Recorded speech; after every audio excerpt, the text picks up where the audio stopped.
Everybody is still out enjoying Halloween. There's nobody in class.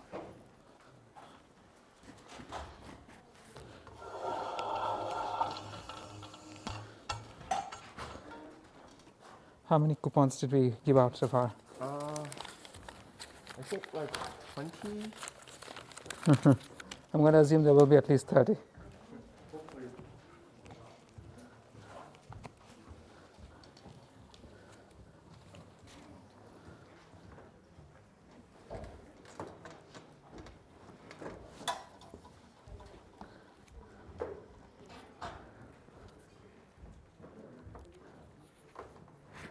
All right.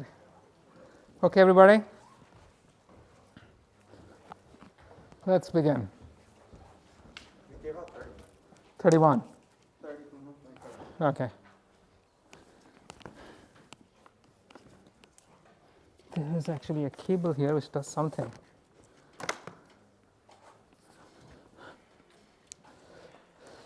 All right.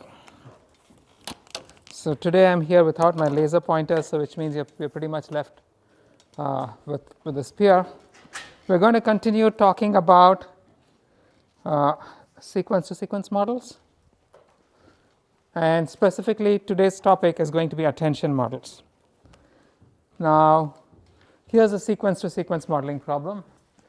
Some sequence goes in, some sequence of inputs goes in, a different sequence of inputs comes out, output symbols comes out, and the length of the input and output sequences need not be the same. So examples like speech recognition, machine translation, dialogue, question answering, all of these are instances of sequence-to-sequence modeling.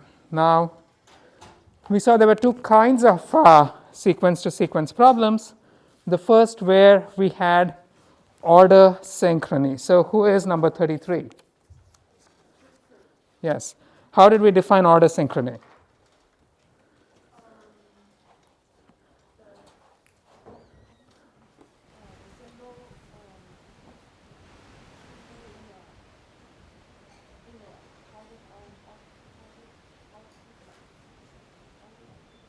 Okay, so who's 1?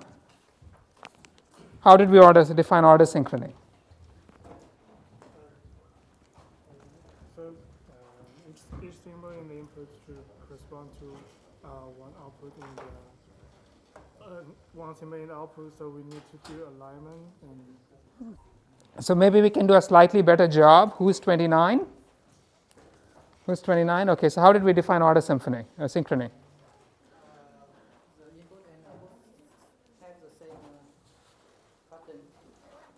So we said the order synchrony, guys, order synchrony we said was that the order in which the symbols occur in the output corresponds to the order in which the symbols occur in the input. So the first symbol of the output corresponds to the initial portion of the input. The second symbol corresponds to the second portion. So there's a strict order correspondence between the input and the output, but not a time correspondence. The other one we said was this version, where we do not even have order synchrony. So here, for example, if you have machine translation, this sequence goes in, I ate an apple, you convert it to German, ich habe einen Apfel gegessen, comes out. And now if you see, the I corresponds to ich, which is the first symbol, but then ate actually splits to habe and gegessen, which are actually two different words at completely different locations in the input. So there is no correspondence between the input and the output. If this were a dialogue system, the input and the output would not even appear related. So this is the kind of problem that we're going to be talking about today. So we've dealt with the aligned case. The second case is what we're going to be talking about today. Before that, simple problem. We want to predict text. So you're given a series of symbols, like words, and we want to predict the next symbol and the sequence. So given W1 through Wn, you want to predict Wn minus 1. For example, something like this, 4 in 7 years. If I gave this to an average American and asked them what the next word was, they'd say the next word was ago. If I gave you ABH, ABRAHAMLINCOL, if I asked you what the next character was, most of you would tell me it was N. How do you know you have modeled language in your head based on what you know of language. And so we saw how we could do this same modeling with a recurrent neural network, where you try to model text. And so you'd learn a model that would predict the next symbol in a sequence given a partial sequence, right? So these could be inputs, or these could be characters or words. After observing inputs W0 through WK, you must predict WK plus 1. So after observing 4 years, you must predict that the next word is ago. Now, in reality, if you want this network to produce an output, it is not actually going to be producing a single word. What does a network actually output at each time? It actually outputs a probability distribution over all the possible output symbols. And so here's how you would actually do it. Firstly, the inputs are going to be represented as one-hot vectors, which you might project down into some kind of embedding. We saw how this could be done. The network could have one or more layers of LSTM. That could have any complicated structure, and you'd have some. And assume that the network has been trained properly using backpropagation, then this is what would happen. You could just give it the first. You could actually use this to generate entire sequences of text. You could give it the first 3 words, 4 and then after having seen the first 3 words, it doesn't actually produce a unique word. It produces a probability distribution over the words. So the next word has to somehow be chosen from this probability distribution, what we will say drawing from the probability distribution, and that would be some word, W4, which could be ago in this case, but then that word is the next word in the sequence. So now that word goes back in, and then based on all the words that have been input until now, you get the next the network generates a probability distribution for the next word in the sequence. And now we are going to be outputting or producing a word from this distribution, which would be maybe W5 here, and you can repeat this process. Now, if I'm generating a sequence of words of this kind, as I continue left to right, I can keep producing words, because after having seen the first 3 words, I get a probability distribution for the 4th. I draw a word from it, I put that back in, I get a probability distribution for the 5th. I draw that word out, draw a word from that distribution, put it back in, I get a distribution for the 6th. I can keep doing this. When do I stop? When do I know that I'm done, that there is no more word to be generated? For that, we need some way of indicating termination. So a sequence of words by itself does not indicate if it's a complete sentence or not. So if I just told you 4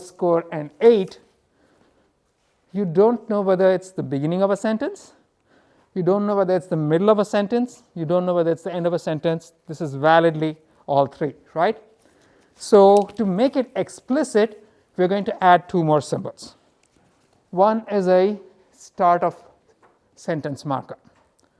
The other is end of sentence marker. These will be part of our vocabulary. The start of sentence marker is typically implicit. The end of sentence marker is something that you will have to predict. And so this guy over here, 4 if it has no other indicators, just a sequence of words. So by our convention, this is in the middle of a sentence. On the other hand, if I have something like this, SOS, start of sentence, 4 this means these are the first 4 words in a sentence because the sentence began at SOS. If I have 4 EOS, end of sentence, it means these are the last 4 words of the sentence because it has been terminated by the end of sentence marker. And if I have both a begin a sentence and end sentence marker, it means this is a complete sentence because the sentence beginning was tagged, and then we had the sequence of words being produced, and then the sentence end was also tagged. So, and sometimes we get lazy, we won't actually use separate end of sentence and start of sentence markers, we'll use the same thing for both. And so this generation process over here will continue until you have actually, the word that you draw is an end of sentence marker at which point you will stop. So Here's a poll. Have the timer?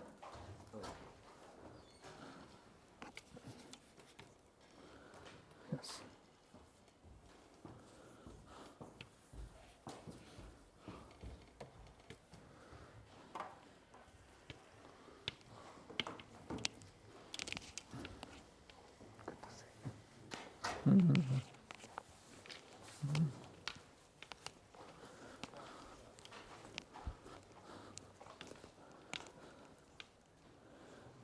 Okay, guys, 10 seconds. This was an easy one. I won't give you the full 10 seconds. I'll continue. So only the first one over here was a complete sentence because it has both the begin and sentence markers, right? So let's repeat, go back to our problem. We just looked at language generation, and that was necessary because this will be used later. Our problem is sequence to sequence conversion. A sequence of symbols, some inputs has gone in, a completely different sequence comes out. And you're not expecting any kind of synchrony between the input and the output. So that is this problem over here. A symbol, sequence of symbols goes in, and once you're done reading all of those, this is important because if I have something like ich habe einen Apfel gegessen, as I had in this early example, look at that. I ate an apple. Now imagine doing the reverse. If you're going from German to English, till you got to the end of the sentence, you wouldn't know whether I ate an apple or I spat out an apple because in German the verb comes at the very end. So you really have to wait until the end before you produce the output sentence. And so the model that we have is going to be this one here, where we process the entire input and then produce the output. And so this is what we will call a delayed sequence to sequence conversion problem. You read the entire input, you process it, and then you generate your output. So if you were to write pseudocode for it, you're going to have something like this. The initial portion, the portion that processes the input, is separate from the portion that generates the output.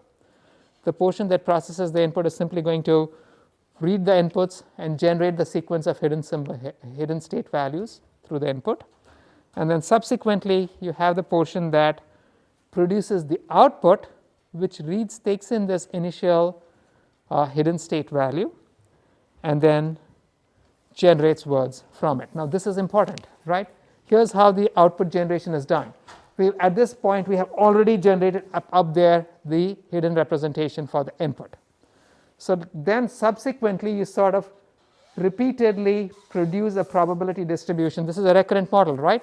At each time, you're going to output a probability distribution and then draw a word from it and then keep doing this. So at each time, you will draw a word from the output probability distribution and keep doing this until the end of sentence has been tagged. Now, there's something funny about this model, and this has to do with what we called conditional independence. Who's 15? Yes, how did we define conditional independence in the last lecture? Do you remember? Okay, so we did this for CTC. Who was 17? Yes, how did we define it, Yukon?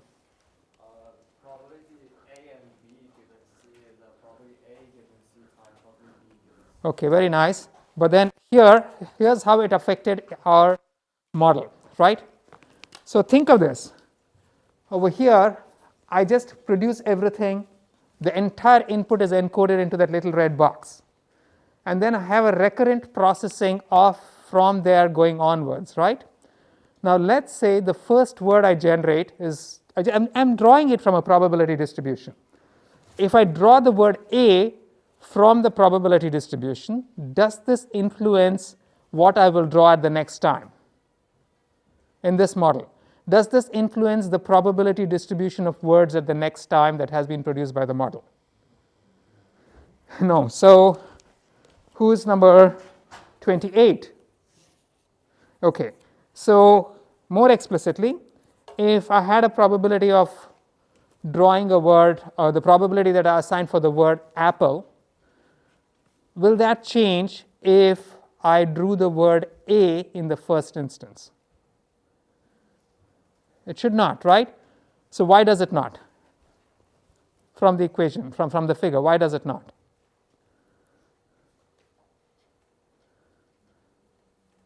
Okay, so let me go to 26. Who's 26? Okay, so let's go back here.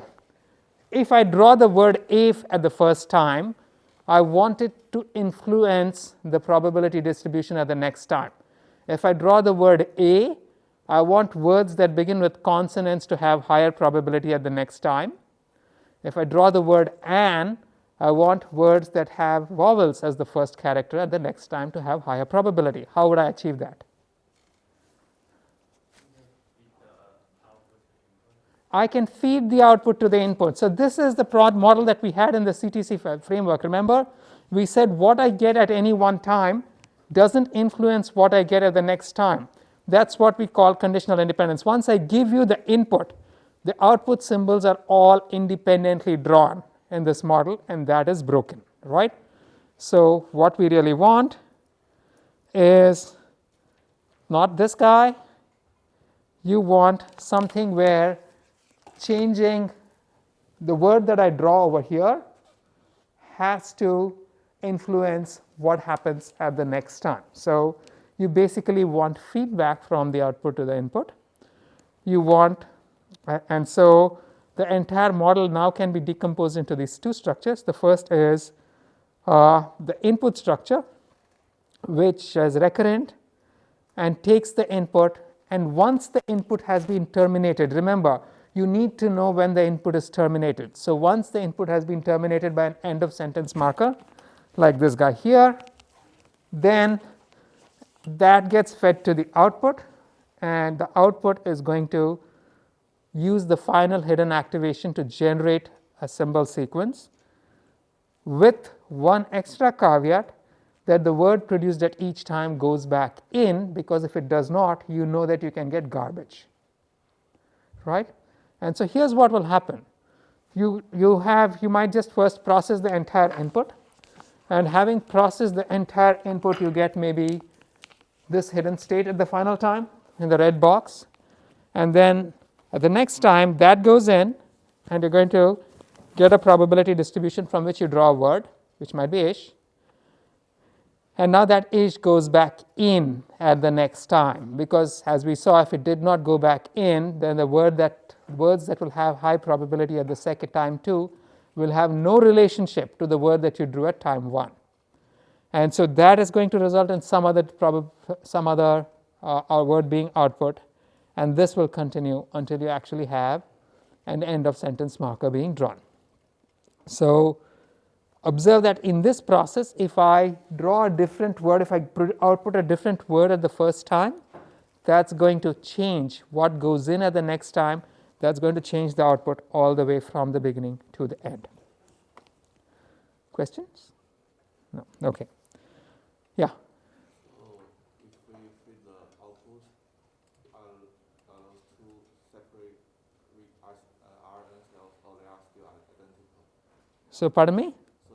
So we are feeding the output as input. Correct. In that cell, is that still the same RNA cell or different? So remember, we are actually each symbol, each box over here is identical in terms of parameters to every other box, correct? You don't know when to stop. This is a standard recurrent model. The only thing that changes is the input. Right? Yeah. So do you only start generating the sentence after you read the end of sentence? Yes, I mean, go back to the English, the German to English translation. I can say, ich habe einen Apfel gegessen, which means the word ate came at the very end, right? And I could change that gegessen to some other word, like I threw it, and the word throw would come at the end. Until you see the last word, you don't know what the output must be, right? So it's very important to wait all the way to the end. So now, again, this is just a quick ref. The model that I've drawn over here has just one layer of hidden states. You could have any number of layers within in the hidden region. That itself, the entire explanation is agnostic to the structure of the hidden states in the model. I'm just going to use the single layer model on top for explanations, right? So here's how that process changes everything. Now observe what will happen. I'm going to generate at each step the recurrent hidden state and the output probability distribution are functions of the recurrent hidden state at the previous time, but also the word output at the previous time. And at each time, once you actually generate a probability distribution, you're going to draw the output word from the probability distribution. So the basic process is this. At each time, you get a probability distribution from which you draw a word. That goes back in when you're actually computing the hidden state at any time. This has got to be even longer. Okay. Now, questions? Another question. I noticed in the on the previous slide, This is the same. after you read the EOS from input, you instantly put the SOS to the input to the synthesis. We have not put an SOS. Yeah, so once you've done the end of sentence, you have to begin. Remember, every column is identical to every other column, right? So each column is getting the hidden state from the previous time and the current hour and the current word, the latest word. What is the word that goes in to generate the very first word? The start of sentence, right? So SOS has to go in. That's how you know that you have to begin generating words, that this is the first word in a sentence. That cue must be there, right? Because the first word in a sentence is always very different from the subsequent words. Sentences are more likely to begin with a, for instance, yes, or an. I have another question about this. So for the first few columns, do we have the output probabilities, or it has some output, we just discard it? Okay, let's see. The first few columns are the input. Yeah. So you don't need to have an output layer at all, Okay. right? So that's just the encoder. There is no output layer. This is just a recurrent hidden state. Okay, so this first portion is what we will call the encoder, the one that processes the input. The section that generates the output is what we will call the decoder, right? So this is what I'm calling the simple translation model. And I'm calling it simple for a reason. It's actually very simple. It's very easy, as you can see.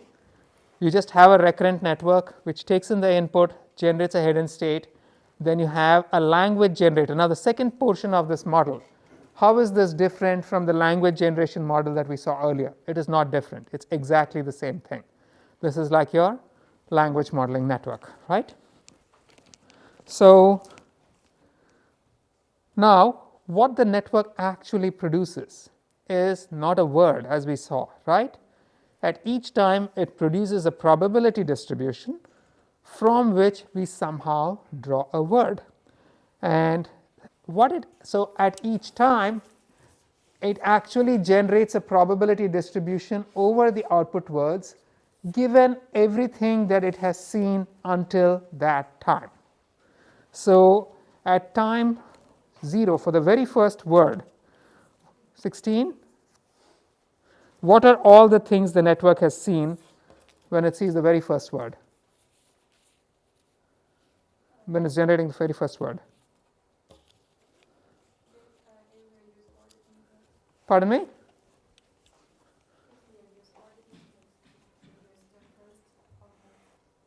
I'm not sure what these masks are a problem, but it has only seen the inputs until now, right?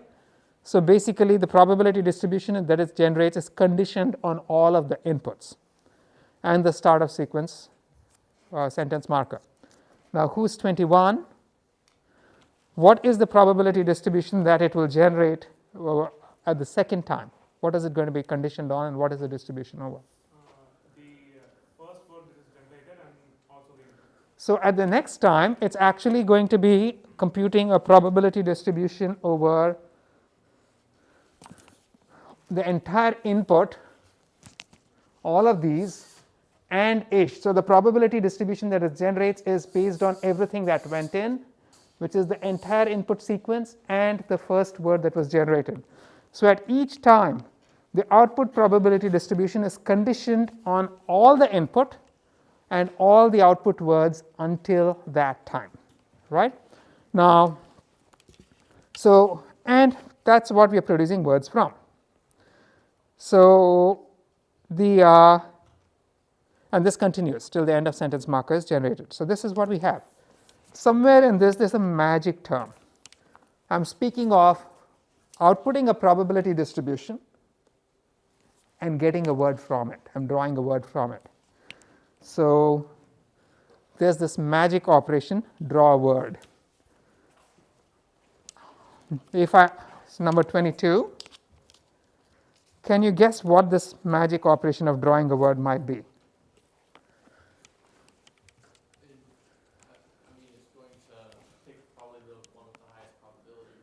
Thank you. So it's going to just pick probably one of the highest probability. Is that, and is that going to be the right thing to be doing? Maybe. Okay. It's a good question, right? And it's a good answer. Here's what we are actually trying to do. At each time, we are drawing a word from a probability distribution that's conditioned on everything that happened in the past, right? So the word that you draw is going to have an output probability. And so if I take the sequence of words that I have drawn, that sequence of words is going to each have a conditional probability associated with it. The product of those conditional probabilities is simply going to be the product of the probabilities assigned to those words by the network, conditioned on everything that happened until then, right? So this term over here, by Bayes' rule, if you actually work it out, oh my, plug this on somewhere. Thank you. So this term over here is actually the joint probability of the output sequence given the input sequence.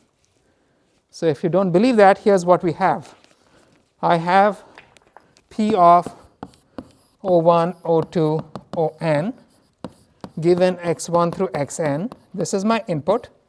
This is the probability of this is the output sequence that I'm generating. I can write this as P of O1 given x1 through xn times P of O2 given O1 and x1 through xn times P of O3 given O1, O2 and x1 through xn, and so on, right? Just simple Bayes rule.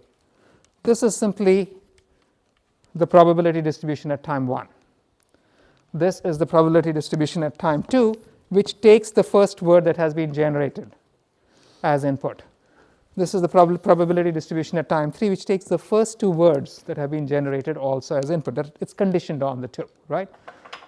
So basically, any output sequence that you draw is going to have a probability associated with it, and the probability that you get from the network is simply the probability for that word sequence given the entire input symbol sequence. And 23, who's 23, which word sequence would you ideally want to generate?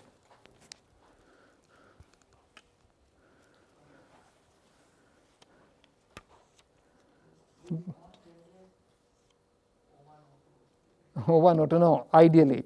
So which, yes, who's 24? Yes, what would it be?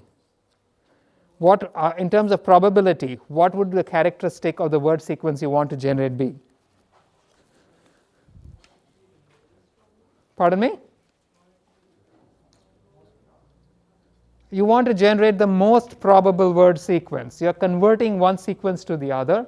So you're given some input sequence. You want to say what is the most likely output sequence, right? And so the objective of drawing is to produce the most likely output symbol sequence that ends in an end of sentence marker. So this is our actual objective. You want to get the output symbol sequence that has the highest such that the product of the probabilities assigned to this word symbol sequence by the network is the largest, right? Now, how can I actually do this? If I want to generate the most likely symbol sequence, I have an issue. The word, the sequence that I generate at time 1, the word that I generate at time 1 is going to affect the word I generate at time 2. So 18, who's 18? Can you give me some solution for how I could actually use this model to generate the most likely symbol sequence? You'd have to try all alternatives. Okay, she's gotten to the answer directly, right? Yes. Now, if I were to just pick the greedy answer, I could just say at time 0, I'm going to pick the most likely word. Then I'm going to pass that back in. Then I'm going to pick the most likely word, and I'm going to pass that back in, and so on. So over here, this would be, the draw simply becomes the argmax. And this, as we can see here. Do we just assume we know how many outputs? No, you got to keep producing outputs till you get the end of sentence marker. I mean, building a map for You have the vocabulary. It's right? It's a classification problem. So you can't just pick the most likely output symbol at each time, because that may actually cause the distribution to be more confused at the next time. Choosing a different, less likely word can cause the distribution to be more peaky, resulting in better probabilities overall. Let me give you an example. So here, let's say I've got some speech. I'm trying to recognize it. That's my sequence to sequence problem, right? At the first time instant, I'm given a choice. This is so annoying. Let me put this back on. These things should have pins. Okay. So at the first time instance, let's say I find that the two most likely words or at time 1, I found that the most likely word was he. Okay, I've just picked he. At time 2, after feeding he back in, the two most likely words are nose, which is the nose, and knose. I'm pronouncing it with a K. But this guy, let's say, has a slightly higher probability than this guy, say minus 3.9, right? If you just pick the most likely one, then he knows, with the nose, is a really confusing word sequence. It doesn't make a lot of sense. So if you feed the nose back into the network, the probability distribution over the words at the next time can be very confused. The model won't know which word makes the most sense. It's going to assign low probabilities to all the words. Whereas at the second time, if you had chosen this other guy, although it actually has a slightly lower probability to going in, once you put the knose back in, that's a more definitive sentence. So now at the next time, it might actually give you a high probability for one word or a small number of words, and much lower probability for the subsequent words. So here, regardless of the word that I put over here, this might have a probability like 0.001, whereas a word like something might have a probability of 0.4. This sequence ends up being more probable, although at this time, nose was more probable, right? So by committing to the highest, most probable word at any time, you actually end up hurting yourself in the future. Now the problem is this, that at time 2, you didn't know what was going to come in the future, right? So you can't just say, I'm going to choose knose because knose is a better determiner of the future than nose. To give you an idea of why this is the case, let's go all the way back to time 1. At time 1, you had the choice of thee versus he. And this was maybe 0.4 and this was 0.39. You chose he, but then over here, the next word, high probability word was nose. Here, the next high probability word was knose. Sorry, no. This was knose in both cases, right? So in this case, although you chose nos in both cases, the fact that the first word was the makes the third word much more distinctive than in the second case, right? So a choice that you make can end up affecting probabilities way down the line, and you have no way of knowing when it's going to affect things early on. So choosing the most likely word is probably not the most sensible thing to be doing. In fact, you don't know which word to choose, right? Now there's an alternative to this. The alternative is to simply randomly draw a word at each time according to the probability output probability distribution. It turns out that random choices of words can in fact sometimes lead, instead of choosing the most likely word at each time, if you just randomly chose a word, over the length of the duration of the sentence, you might actually end up with a higher probability word sequence overall than if you simply chose the most likely word at each time. Which sounds paradoxical, but this is true, yes. Why would it be better if we choose randomly? It has a chance that it will never end. No, because, yes, the point is this. Even if you're choosing the most likely word, there is always a likelihood that it will never end. If your sentence keeps making no sense. Yeah. Does it depend on initialization? So we are speaking of just generating, assuming the model is well trained, yeah.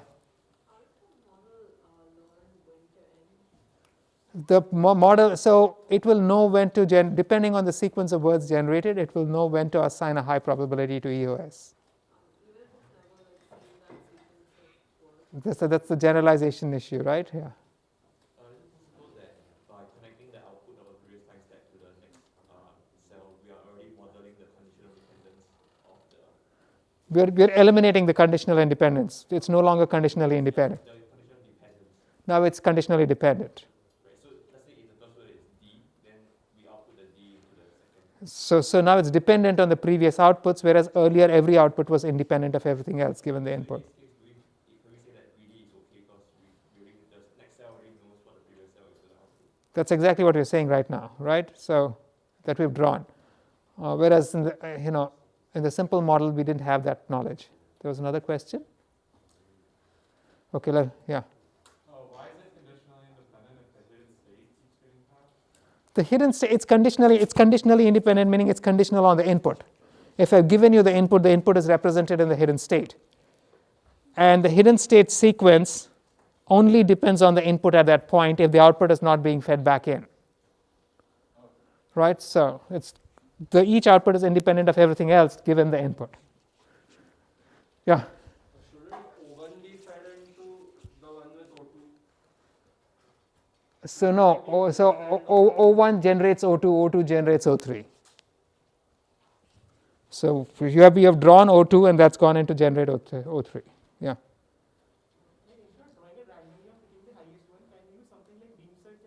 That's basically what we're getting to, right? So randomly sampling the distribution over here, is still not guaranteed to give you the most likely output sequence, obviously, but it turns out that in many cases it's better than actually better, and paradoxically so, than picking the most likely symbol at each time. There is a poll with 3 questions. Let's go through these quickly.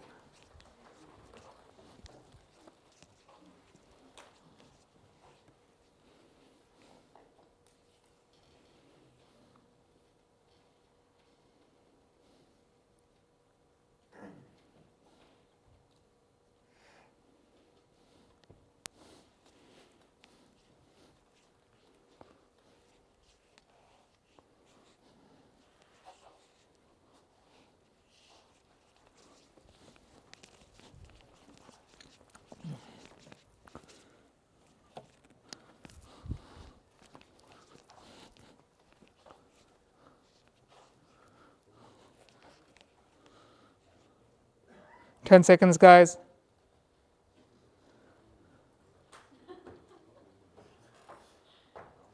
All right, okay. So for greedy decoding, we choose the word that has been assigned the highest probability. That is true. In decoding through random sampling, we randomly choose a word from the distribution, which is also true. Now, have we actually told you how to randomly draw a symbol from a probability distribution? I haven't explained that. If you imagine I have, then you haven't been paying attention. Now, but I assume that you will know. Most of you are computer science and electrical engineering graduates. If you don't know how to generate a random number from a multinomial or a category distribution, then you have to go back to your textbooks. Okay.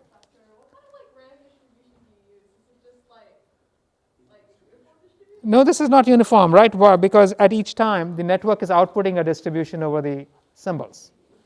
Right? That's the one you're going to be drawing from. Okay? So here's the issue.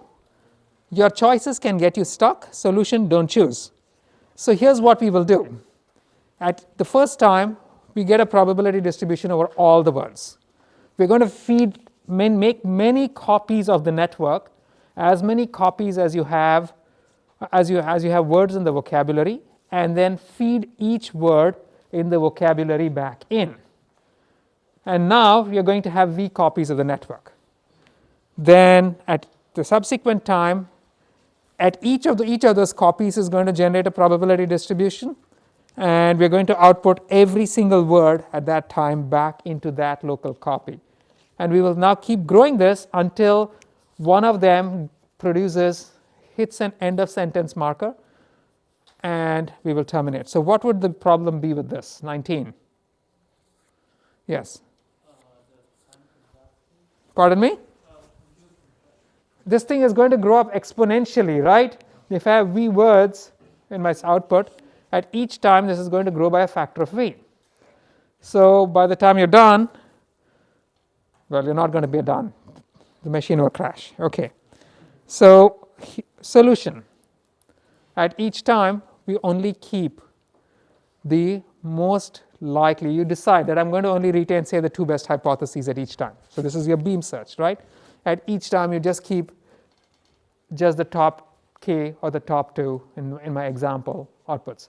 Now, when I speak of the top two, am I speaking what is the probability that I'm going to be basing it on? Over here, when I'm keeping the top two, what probability will I be basing it on to decide the top two? Who is 20? What will I be basing it on?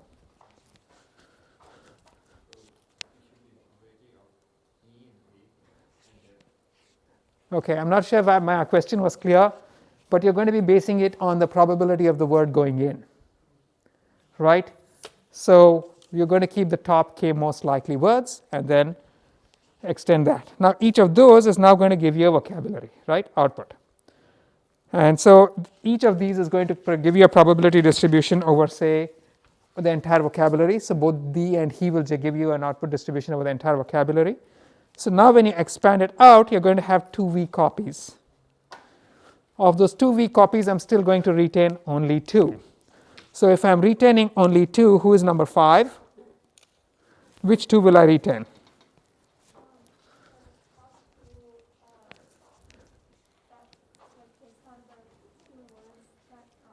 The first 2 words, right? You're going to have to look at the probability distribution of the first 2 words. So you cannot just locally look at the probability assigned to this word.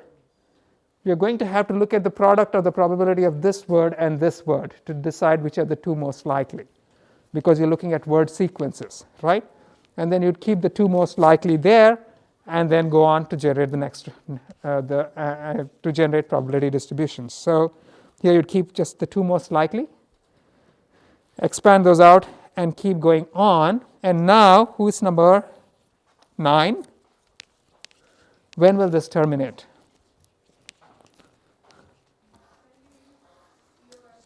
When we reach an EOS, right? Now, is that enough?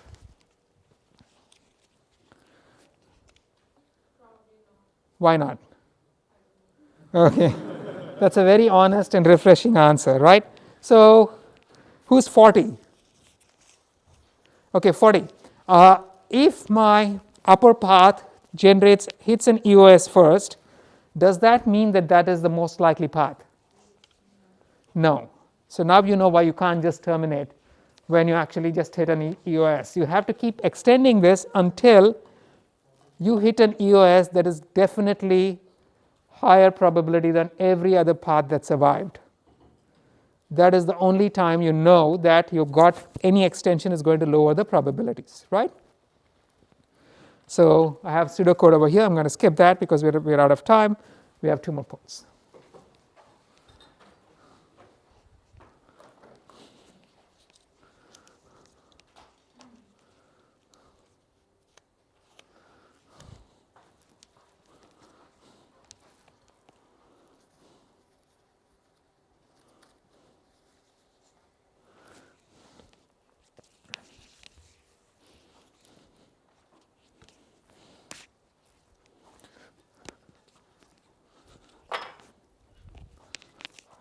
Yes. I have a question. So in the last slide, you said when sum of branches terminates, are you still considering that score when you continue searching other branches? So pardon me? Like, for example, the top branch has reached the end of sentence, right? So you have a score. So now that's one of the top 2 at that point, correct?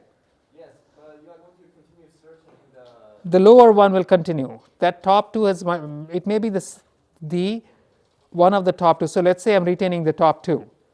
That may be the second highest symbol. So now that has to be terminated, correct? Are you still comparing to the terminate point? No, so here's the point, right? At each point you're sort of keeping just the local thing. That's terminated, you're going to stack it. But then this one is going to extend. And when this extends, you have to keep extending it till you hit an end of sentence marker. And when you hit an end of sentence marker, you will be checking, is this probability greater than that guy or not, to decide which is the most likely one. It's a little, because you want to pick the most likely sequence all the way to the end of sentence marker.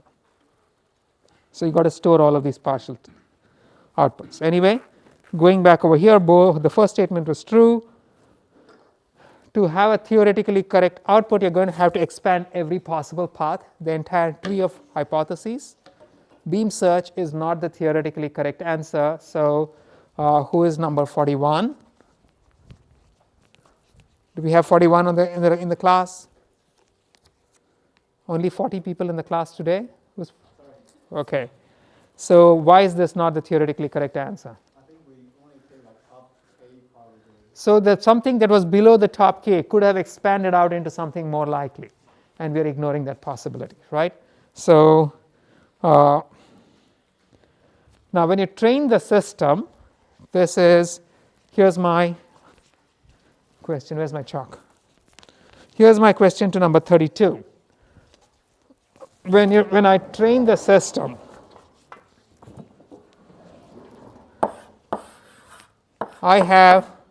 I eat an apple. When the model is initialized, who's 32? Yes. Will the output actually be correct when it's initialized? Okay, so I'm going to say maybe it got blah, gargle, end of sentence. Right? Now, given this, how would you actually compute the loss? Because you want the target output is ich habe einen Apfel.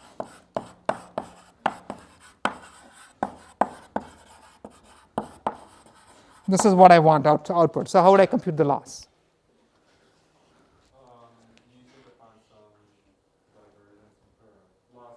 So yes, and is there a formula that you can think of that's differentiable? It's a trick question. There isn't, right? So here's the problem, that if I just use this in the standard mechanism where I give the model an input, I produce an output and try to compute a loss, I'm going to get something that's not differentiable, right? So let's go to number 8. Who's number 8? If I want to compute a loss between two sequences, then what is the constraint requirement for the lengths of the two sequences? So somebody else want to tell me? Yeah. They must have the same length. right? And if I just use this sequence to sequence translator and then stick some input in, there is no guarantee that the output that I get is going to have the same length as the input. So here's where we will actually performing a hack. And the hack is that when I'm generating when I'm decoding, instead of just letting the decoder run directly, I'm actually going to be feeding back the target input as the output symbol sequence. So this way, at each point, I am sort of computing the conditional probability distribution, the correct conditional probability distribution. Now, if you were doing a proper decode, the word that went in over here would be something that was drawn from the first output, correct? And the word that went in over here is going to be something, it wouldn't be Haber, it would be something that was drawn from the distribution at time 1. And Einen, it wouldn't be Einen, it's going to be something that was drawn. And you have no control over how long that thing is going to be. So instead of doing that, this is how this model differs from the standard models that you've looked at, in that the output is also going to be used as part of the input when you're computing the loss. Does this distinction become clear to you guys? Right, raise your hands if it is. Okay, so in the forward pass, you're going to input the source and target sequences. And you're going to generate an output probability distribution at each time. And if I pass in both the source and target inputs, then who's number 25? Will the lengths of the outputs and the inputs and the target outputs be the same? I'm passing in the actual target output as in the decoder. Yeah, but could it be that, for example, at Y4 you generate the EOS and the same? But you're not. Are you generating a symbol? Oh, yeah. You're always generating a probability distribution at each time, right? So now you're guaranteed that the two sequences are the correct length, and you can compute a loss between the target sequence and the probability distribution that's output by the network. And this can be this loss. The sequence loss can actually be modeled as the sum of the KL divergences at individual times. And this can be back propagated through the network to train all parameters of the network. And in fact, there's some other tricks that people like to play. You don't back propagate all of the losses. You randomly sample one or more of the output words, and only those losses are back propagated to train the network, both the encoder and the decoder. Yes, Owen? So by saying feeding the target sequence, so where are you feeding the target sequence? This is. And then you are hoping your target input is having the same length with your synthesis input. It is, because it's not so, because the target sequence is what I wanted to generate. So over here, I know that I wanted to generate ish. I pass in SOS. The next one, instead of drawing a probability a word from the output probability distribution, I will actually pass in ish. Remember, if you were decoding, then what you would do is get some probability. I'm going to pass in startup symbol sentence. Then I'm going to get a probability distribution from which I draw a word, correct? And this goes back in. This is your standard decoding process, correct? I'm not going to be doing this. Instead, I pass in ish.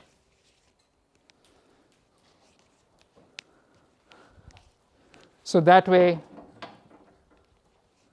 that's still confusing? But you have no control of how long the sequence your decoder generates, right? The decoder is going to be generating one symbol for every input symbol, right? It's going to be generating a probability distribution. It's not generating a sequence.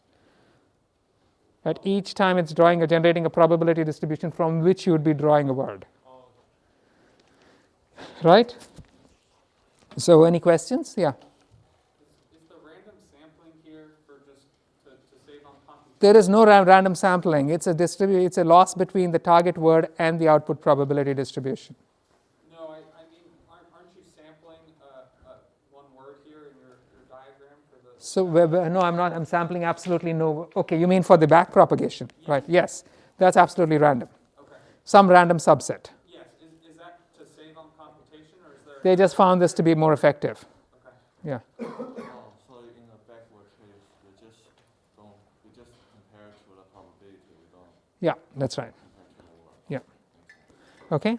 So overall training, given several training instances, input and target sequence, you have a forward pass where you compute the output, but then in the forward pass the desired output is also being fed in. This is again a hack, and now you can compute a loss which you back propagate. Yes, Abhi? Wait, I kind of am a little confused on how backward pass works. Can you explain it again? So the backward pass, this is your standard backward pass, right? If I do this, I have the divergence computed at each time.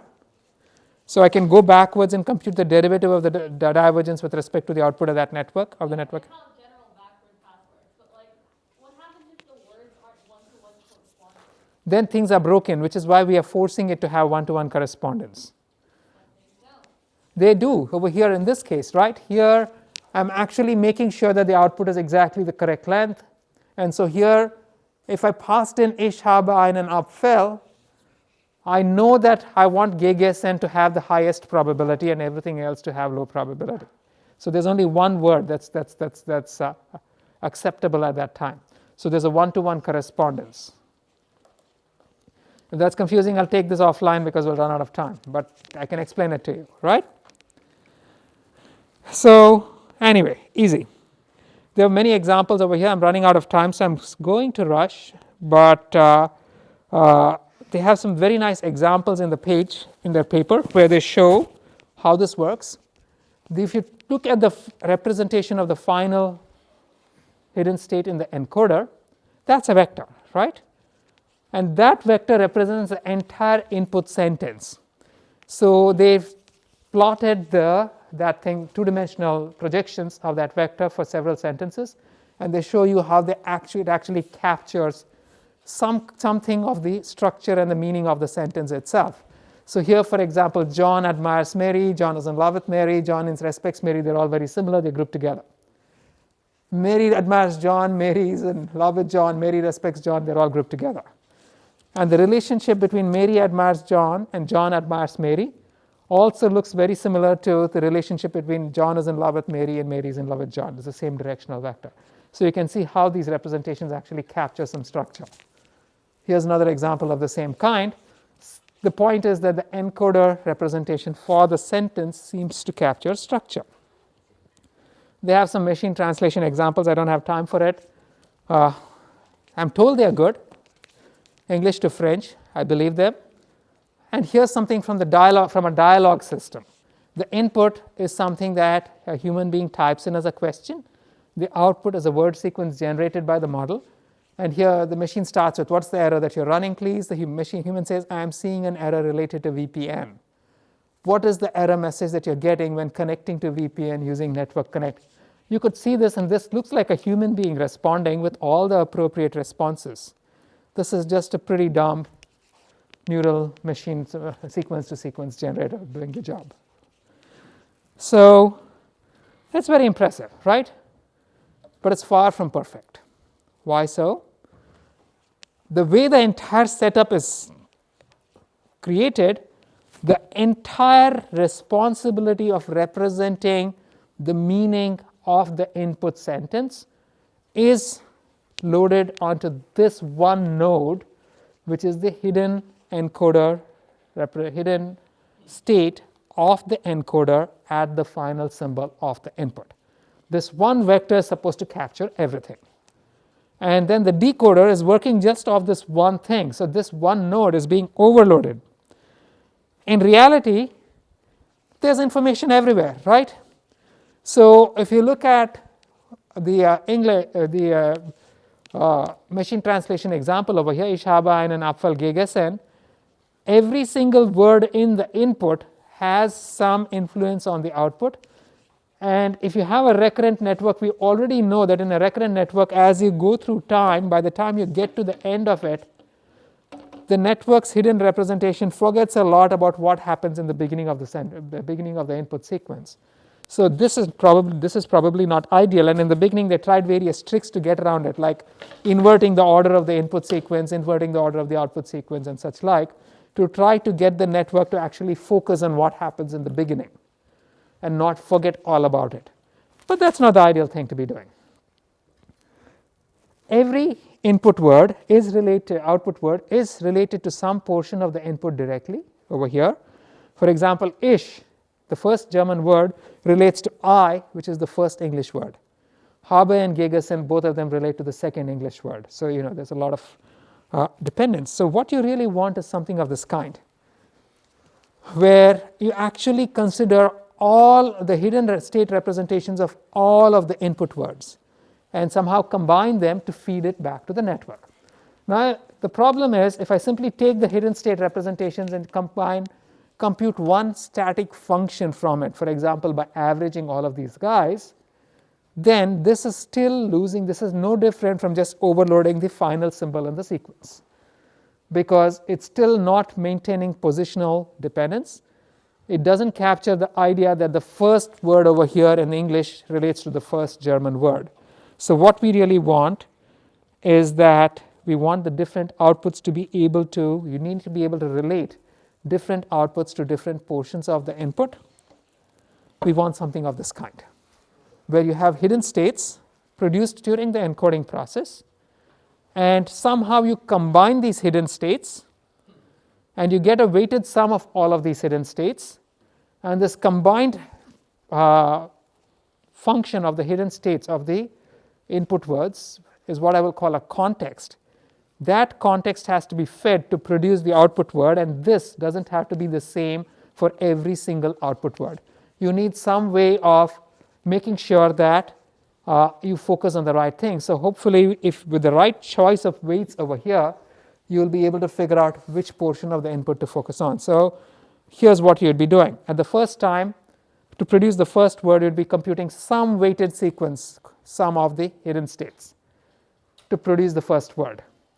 And then at the next time, you'd be using some other weighted sum of the hidden states to produce the next word, and then yet another weighted sum of the inputs to produce the next word, and so on, till you finally generated an EOS. And you want the weights with which these hidden states are combined to change from time to time in the output. Now, this solution will work if I can somehow make these weights focus on the most relevant portion of the input. So for example, when I'm trying to generate, when I'm out here, somehow the weights must focus on the hidden state for apple and not spend so much time focusing on the hidden state for I, because I want to be generating apple and not ish, right? So you want the weights to be dynamically computed and know where to look. Now, this is what you really want, that if you want some mechanism for focusing on the right input, and the expectation is that if the model is well trained, this will automatically highlight the correct input or the most relevant inputs for any output. Yes, you could? Here you have a 6 output, like here are 6 set of weight, but if you change to another sentence, the output length is changed. So how do you know how many WIT you would need? You won't. So let's see how let's see how this goes, right? Maybe you can answer this question for me, since you sort of stuck your hand out. If I'm trying to compute the weights to produce the next word, when I've generated when the last word output was the word einen, right? What is all the information available to me through which I can compute the weights? At this point, when I feed this input, what is all the information that is available to me to compute these weights?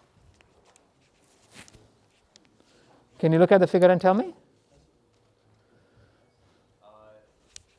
Like all the words you have generated before and all the input. And what else is available to me? Who is 30? Yes. What's available to me at this point to compute the weights? Just take a look at it. See, that blue box is going to get the context So what is the stuff available to me here to compute that file? The words generated here, missing the hidden state, right? So the stuff that is available to me over here is S2 and the hidden state representations out here. That's what I have available to me, correct? And so I want the weight at any time to be a function, the weight of say N to be a function of H2.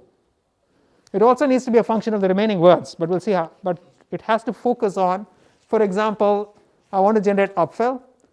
I want the weight for apple to be a function of H3, and the only available information for me at this time, which is S2. That's all that is available to me, and maybe the input word, but we generally won't use it. So you see where the information is coming from over here, right? If you consider everything that's available when you get to that blank box, the hidden state representations of the encoder and the previous time's hidden state representation are the key information that captures all the information about what has happened during encoding and what has been generated so far. And so the weight is going to be a function of these two guys. The weight for any single input over here is going to be a function of the corresponding hidden state here, encoder hidden state, and the latest decoder hidden state. But then you can't just have raw weights. You actually want these weights to highlight some words and not others. So you want these weights to sum to 1. You want to say when I'm generating upfell, when the word input word is einen, I want the focus to be on upfell. I don't want the other ones to be considered. So you really want a distribution over all of these input words where the distribution peaks at the correct word. So now if I give you a collection of outputs and I want to compute a probability distribution from it, who is 31, how would I do it, Maxwell? Mm-hmm. Okay, yeah. So, but I have a collection. So remember, I can compute the weights, a function of the hidden state. Let me ask you a more generic question. If I give you a collection of numbers, what mechanism have you seen to convert that into a probability distribution? Normalization. Just a normalization, those could be negative, right? Oh. Like softmax. So a softmax would be the obvious thing for me to do to convert this to a probability distribution, correct? And so what I would do is this. I'm going to compute a raw weight at each time. And the raw weight is basically at each input time. So the raw weight for this guy, when I'm trying to generate this word, is going to be a function of S2 and H2. But these numbers are kind of unconstrained. I'm going to take the collection of these raw weights and put them through a softmax so that they actually become a probability distribution. And the hope is that if everything is done right, it will give the highest weight to the word apple. And that is the context that's going to go into the decoder, which will then find it more easier to assign a much higher probability to the word apple, right? And so we'll skip this poll, we're out of time, but please take a look. So here's what we have. The attention framework computes a different context vector at each output step. The context vector is, this poll question says it's chosen as the hidden representation of the input word with the highest attention weight. No, the context vector is a weighted sum of the all of the hidden states for all the input words. And the attention weight to any input word is a function of the hidden encoder representation for that word and the most recent decoder state. All this is true. So here's the summary of the processing. At each time, we are going to first compute a raw weight for each input word. At each output time, we are going to compute a raw input weight for each input word. We're going to put those through a softmax. We get a distribution over the input words, and then we can sum things up, perform a weighted sum to get your context vector, which goes in to produce that word. So let's actually work and what is this raw function g? This raw function g is a function of the hidden state here and the encoder state there. There are many different functions that have been proposed in the literature. could just, if the two vectors are the same length, you could just look at an inner product between the two. If the two vectors are not the same length, you can have a matrix inner product with an intermediate matrix that must be learned, and you can come up with other functions, right? The inner products and the matrix inner products are the most common ones. So here's how you'd convert an input to the decoder to an output in the forward pass. You're going to pass the input through the encoder. You're going to get one hidden state at each time. Then you want to initialize the decoder. So the first thing you want to do to initialize the decoder is to give the initial hidden state value for the decoder. That can be done in a number of ways. You can just set it to 1, you can learn it during training, or you can say I'm going to compute it as some weighted function of the final encoder state. There are different strategies. Setting it to 0 is probably the most reasonable thing to do, right? And then at the very first time, I'm going to compute a function of s minus 1, assuming that I'm just using inner products or matrix inner products to compute my weights, my raw weights.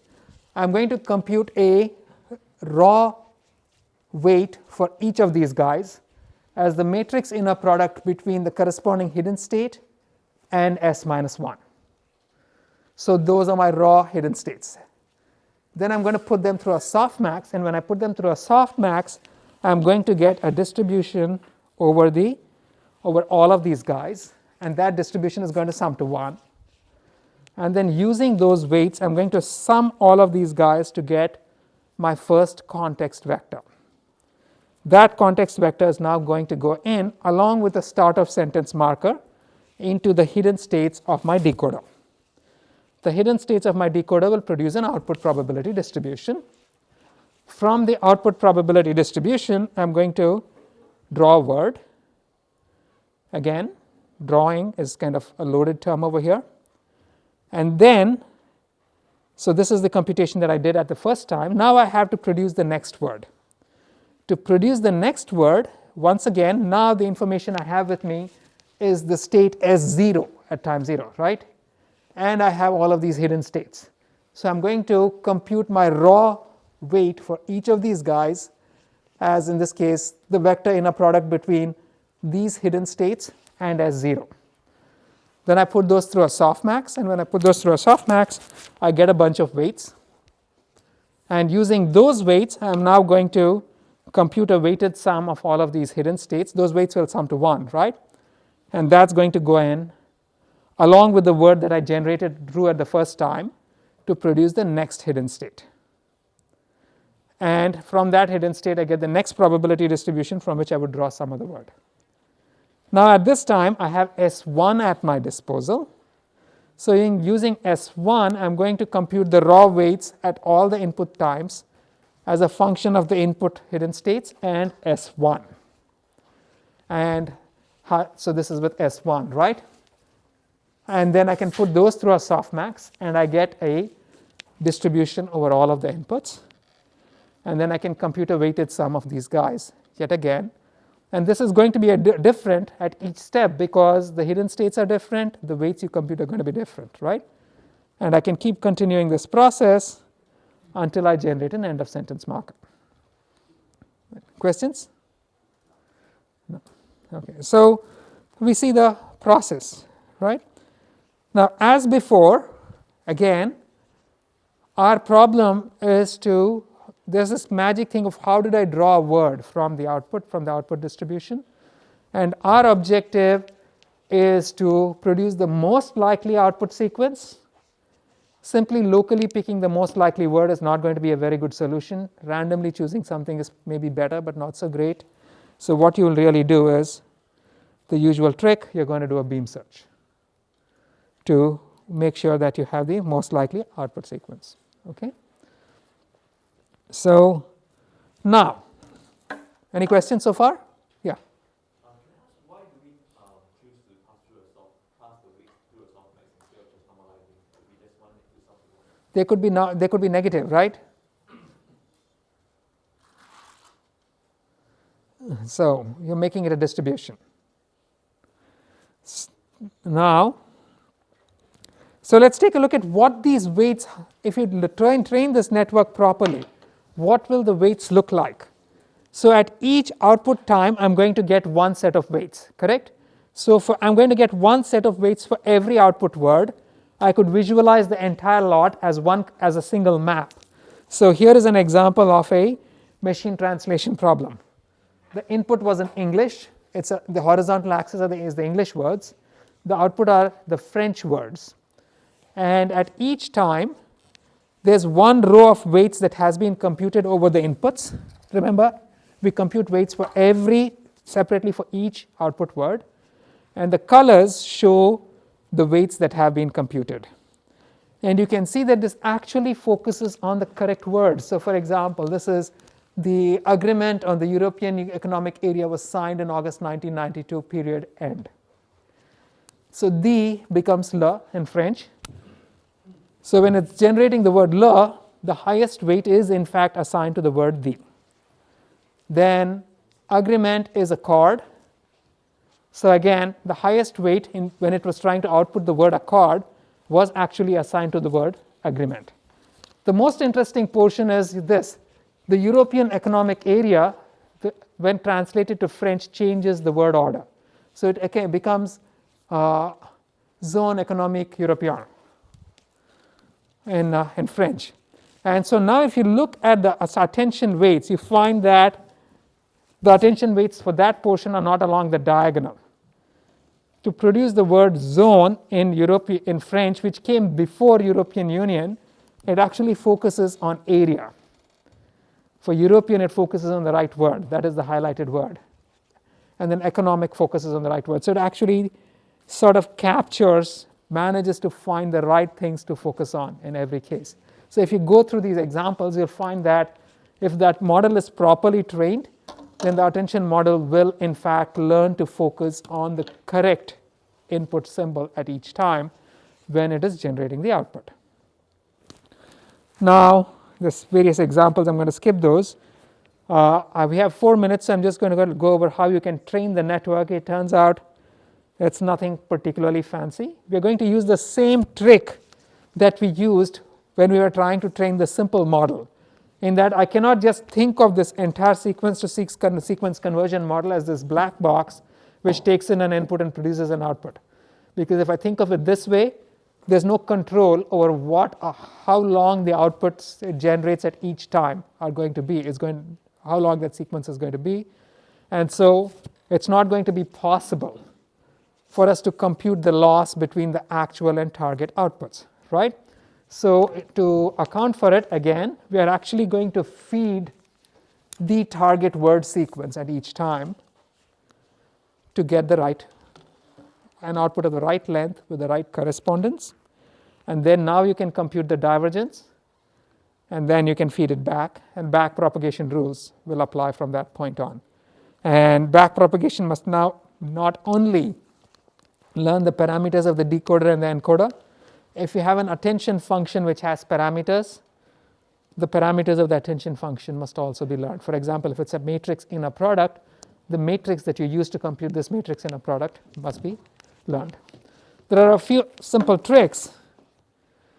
So for example, ideally, we want to run this thing freely, right? If you actually want to do the right thing, you really want to treat the entire network as one closed box where inputs go in and outputs come out.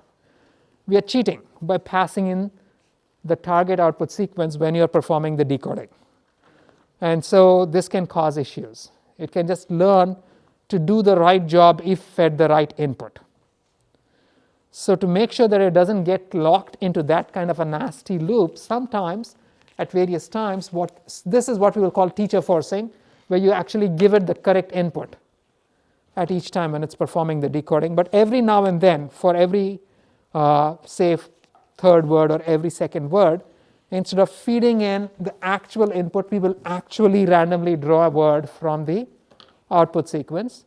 So we're going to do the right thing for a small fraction of the time, but most of the time we're going to be cheating by passing in the target input when you're performing the forward pass for training. And so this cheating is what we call teacher forcing. Where it's actually learning the most is where it's actually getting the drawn output from the drawn symbol from the output. Now, there's an issue with sampling output distributions. Sampling is not a differentiable process. So there's a technique called reparametrization that is used to make this process of sampling differentiable. This is the so-called Gumbel noise trick. You're going to encounter this in your homework, hopefully. And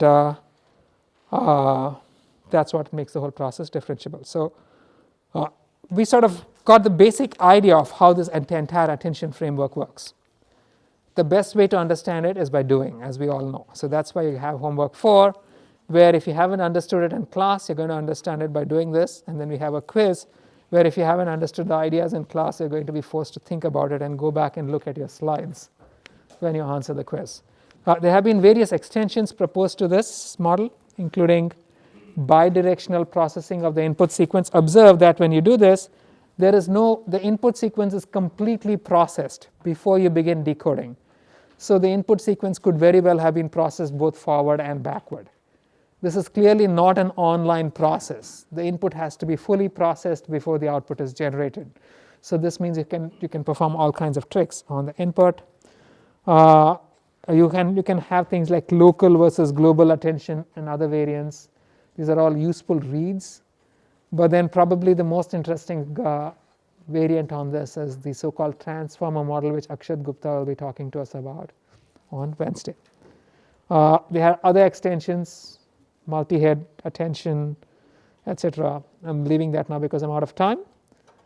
But then here's the key piece. Attention-based models are currently responsible for the state of the art in pretty much every task that you can think of, whether it's machine translation or speech recognition or image recognition or image captioning or what have you. Pretty much everything is done with attention models. I have one little example here which I can show, which is very impressive. Here the encoder encoded was a CNN encoding the input images, and then you're using the encoded, you're paying attention to different portions of the image, basically across channels of the CNN output to generate the output sequence, and this was used to generate captions. And you can see how it learns to pay attention. A little girl sitting on a bed with a teddy bear. When it generates the word girl, it actually pays attention to the region of the image where the girl is.